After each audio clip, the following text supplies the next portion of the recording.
بسم الله الرحمن الرحيم. يا أيها المزمل قم الليل إلا قليلا نصفه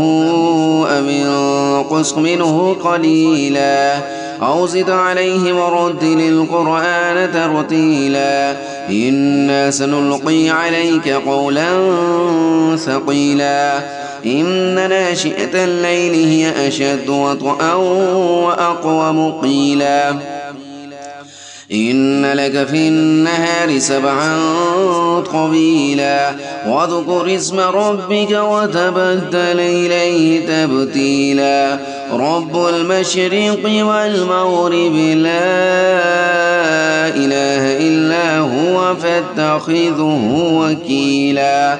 واصبر على ما يقولون واهجرهم هجرا جميلا وذرني والمكذبين أولي النعمة ومهلهم قليلا إن لدينا أنكالا وجحيما وطعاما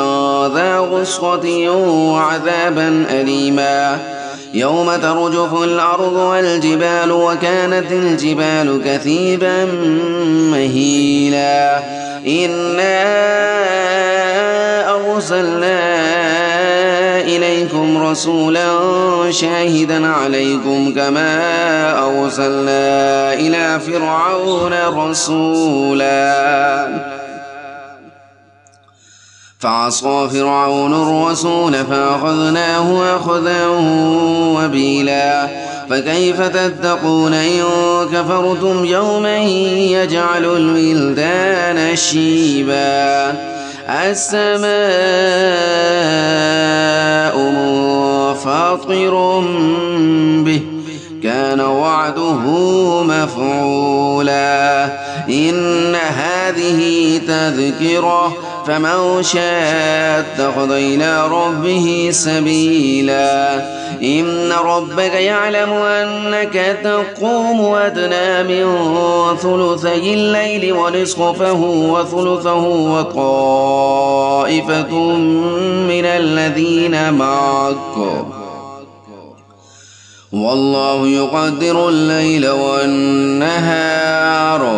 علم أن لن تحصوه فتاب عليكم فاقرؤوا ما تيسر من القرآن علم أن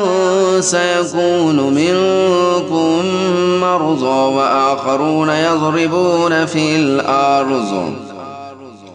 وآخرون يضربون في الأرض يبتغون من فضل الله وآخرون يقاتلون في سبيل الله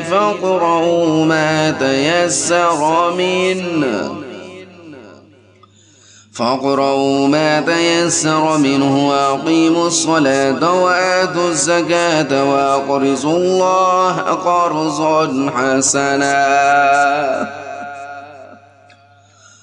وما تقدموا لأنفسكم من خير تجدوه عند الله هو خيرا